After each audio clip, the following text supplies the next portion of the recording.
Is China's social credit system some sort of dystopian, high-tech surveillance nightmare? No, many people in China have barely even heard about it. I'm doing my PhD on China's tech scene, so let me walk you through what you still get wrong about this topic. In the 1990s, China still didn't have a financial credit rating system like the ones we rely on in many other countries when we apply for a loan or rent an apartment. There was also massive fraud and corruption throughout society. As a response, the government built such a financial credit rating system. In the last decade or so, China has moved beyond this financial system to talk about the broader idea of social credit to improve trust in society.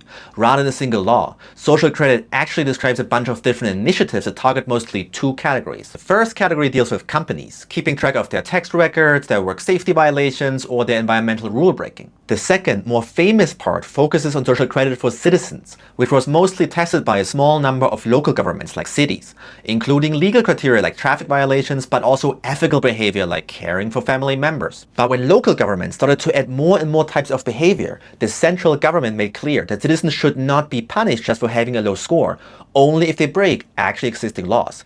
After this pushback, most cities ended these experiments or shifted just to voluntary programs rewarding good behavior. As of 2026, there is no single nationwide social credit score for all Chinese citizens. Instead, the government has focused on social credit for companies.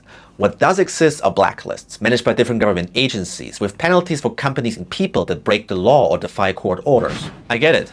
Social credit sounds vague and scary, and the Chinese state does rely on tech for surveillance and censorship. But in some corners, fear-mongering tends to paint China as always misusing technology for some evil plan, while assuming Western countries are the good guys. And false reporting about the nationwide and high-tech social scoring fed these fears. But in reality, there is no one big database for each person, and only a tiny percentage of the population experience social scoring. Even fewer face penalties, and a lot is actually quite low-tech. Think more Excel than AI. All of which helps explain why citizens seem generally supportive. Besides, some of these elements are also present in Western countries.